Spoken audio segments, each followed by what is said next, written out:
Yo, what is going on, everybody? It is your boy Grip and Rip Sports Cards back here with another video for you guys today. And in today's video, we are gonna be talking about my retail expectations for 2024 Topps Big League and 2024 Topps Plain Jane Heritage. So before we get into that, thank you so much for joining me on this video today. Can we get a minimum of 100 likes on today's videos? That's the best way you can help me grow this channel is by hitting that like button to show your support for all the content that we have on today's, or on the channel, I should say. And speaking of growing the channel, we're doing a giveaway. We're giving away hobby packs of baseball cards at 8,000 subscribers. All you have to do to enter is be subscribed, like this video, turn on the post notifications for all the content, and comment what you're looking forward to this baseball season in 2024. And I will announce the winner of the giveaway once we hit 8,000 subscribers. So there is that. We should be hitting 8,000 literally next week. We're about like 70 off, maybe even less than that now. I don't know the exact number, haven't looked at it today, but we're less than 70 away. So make sure you guys commented a lot. The more you comment, obviously the more I see it, because I'm going to be literally reading every single comment. Yes, you heard me right. I'm going to be reading every single comment. So make sure you got your comments in, make sure you got the bell on, subscribed, and all that good stuff, because next week is probably going to be the week where I announce the giveaway winner. Then we're going to start on the road to the next giveaway, whatever that is. So make sure you got that in. And of course, this channel and video are sponsored by SeatGeek. SeatGeek is the official ticket market of Major League Baseball. Guys, opening day is next Thursday, 7 days away. If you don't got your tickets yet, what are you waiting for? Guess what? SeatGeek got you covered, because guess what? If you're a first-time purchaser of SeatGeek, you could use my code GRIPANDRIP. Save $20. That is right, $20. Use code GRIPANDRIP, all one word, at checkout for first-time purchasers. I'll do you one better. If you use my code and show me you did, I'll give you a shout-out on the channel to hopefully grow your fan base a little more than what you had before. So there is that. So let's get to the topic of today's video. Man, like I said, man, we're 7 days away. We're 7 days away from opening day. Feels like yesterday it was the end of the season. Now, spring has sprung. Doesn't feel like it. It was literally snowing today. Yeah, that's another thing. Western Pennsylvania weather, man, I'll tell you. One day it's 75 degrees, like it was on Saturday. And the next day it's like 30 and snowing, like it was today. So yeah, very weird winter. Let me know how your winter was in the comment section. I'd love to know what you guys experienced this winter. My winter was very weird. Couple big snowfall days, and after that it was like 50 and 60 degrees. It was really weird. Really weird. But spring has sprung, technically. It was the first day of spring the other day. So what's that mean? Baseball is right around the corner, and so are new baseball card releases. And today, what we're going to be talking about are Big League, which comes out 6 days from now, and Heritage, which comes out 13 days from now, right? Or I believe. I could be wrong. Actually, let me do the math. Take that back. 20 days from now. I take that back. I was a little ahead of myself there. It's 2 weeks after Big League is when Heritage comes out, not a week after. My fault. Math wasn't mathing there. I fixed it. Either way, we have 2 sets coming out in the next 3 weeks, right? Let's talk about it. Expectations. Well, I'm going to split this video up in 2 different parts. I'm going to talk hobby expectations, and then I'm going to talk retail expectations for both sets. Because the set after Heritage is Bowman, which I don't really need to go in depth on that. Bowman's going to be great. Bowman should sell every single format that Bowman exists in should sell. So I'm really not too concerned on that front. Neither should Topps. Topps has a slam dunk in Bowman, so they got no issues there. But let's start out with Big League. Of course, Big League comes out 6 days away. You might see retail trickle out before next Wednesday. I'm not entirely sure. Last with Series 1, they didn't do that. Last year they did. Maybe they don't do it again this year. I don't know. But if you're lucky enough and your area gets cards first or whatever, you might see Big League maybe this weekend. I'm sure I could promise you there will be people opening the product, even though they're not supposed to. Topps literally tells them to not open it until Wednesday, but they do it anyways. Is what it is. That's the risk they're taking. Of course, Topps can take away their memberships to get product from them if they don't like it. So, FYI, to all you content creators out there, get the product early. I'd be careful because I know somebody who got warned from Topps for making a video early one time. So be aware of that. But let's talk hobby expectations first, because hobby, quote unquote hobby, it's not really hobby. Really, it's kind of weird, right? They say Big League hobby boxes are hobby boxes, but they're really not. They're really not. They are just practically two blaster boxes combined into one box called a hobby box. So, is what it is. The odds are probably slightly better, which I believe they are. But again, they're based off of rarities, so there's really no odds. There are parallels in the product. That's no problem there. But when it comes to rarities, the rarities are the same odds regardless of what format you buy. So you can get a rare, super rare, ultra rare, uncommon, and then common. I believe those are the 5 rarities, I do believe. But either way, I think hobby will sell well. I'm going to go with well on this one. Because I truly, and we will get into the retail here in just a minute, I don't think retail is going to sell that well for Big League. I don't think it will. We did cover the odds. The odds do state in every hobby box you have a 1 in 8 chance at an autograph. So if you buy 2 for $100, that is 1 in 4. So you have a 1 in 4 chance to get an autograph if you buy 2 boxes, which is pretty good. 25% chance. That's a gamble I'm willing to take. I mean, that's a good gamble. Last year it worked in my favor because I got a Riley Green auto out of my box. I bought 1 box last year, got a Riley Green, so I was pretty pumped on that front. So I'm pretty super hyped that happened because I didn't expect that at all. But either way, I do think the collectors out there are not going to really cater to retail for this set. I just don't see it. I truly don't see it.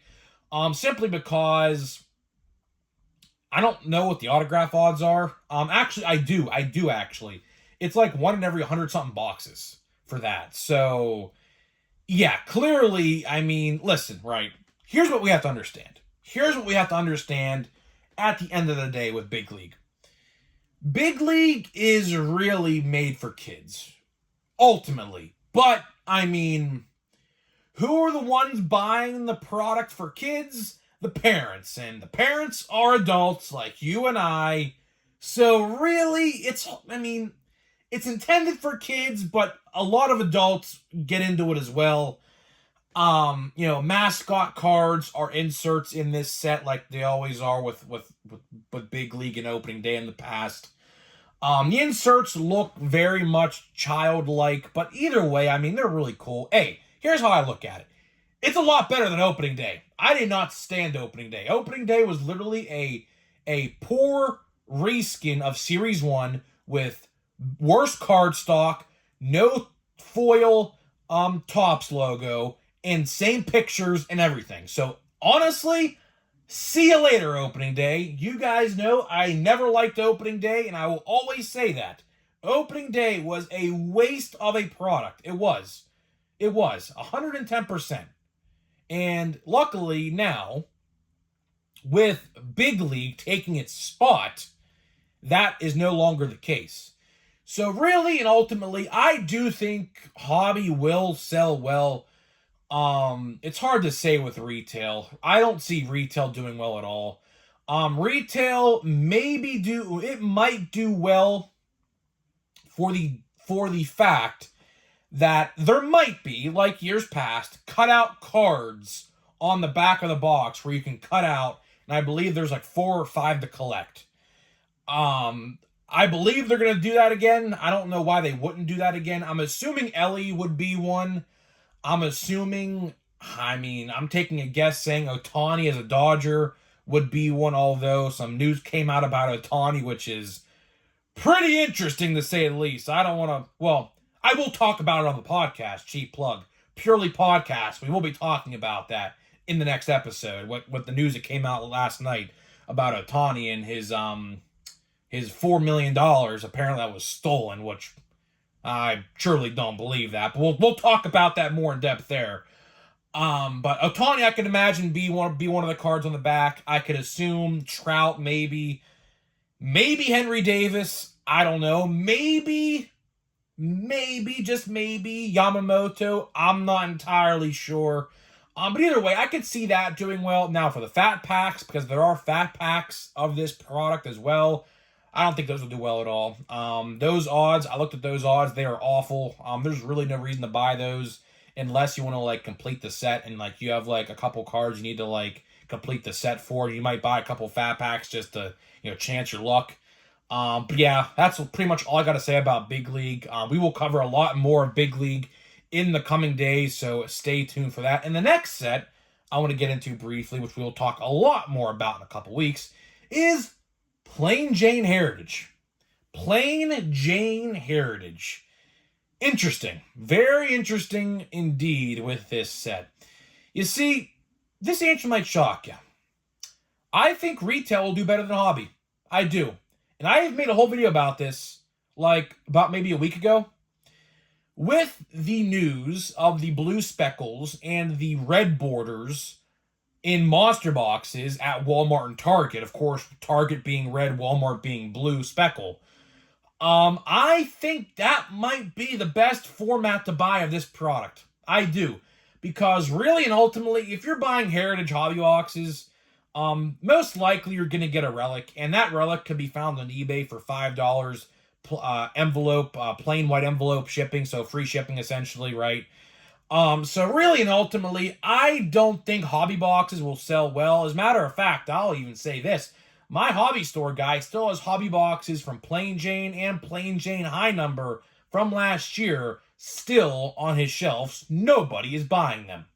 And especially at the $95 price point for this product, yikes, to say the least. Absolute freaking yikes. So yeah, just imagine getting a crappy $5 relic and a bunch of base cards, and there you got $95 worth of Heritage, and you might have $15 worth of investment back from that box. So really, I do think, to wrap this video up here, I do think the safer bet, really, for Heritage is going to be the Monster Box. I do. At least you're getting something worthwhile. Now, the checklist is 500 cards. I understand that. It's going to be super hard to hit a good rookie out of a 500 card checklist. So think about it like this.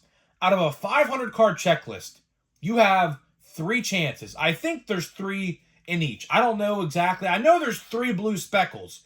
There might be more than 3 red parallels at Target. I'm not sure. Someone let me know in the comments if you know. I truly don't know, but think about it like this. You have literally, I kid you not, less than a 1% chance, I kid you not, statistically, to pull a good rookie out of those blues and reds. So it's tough. It is very tough.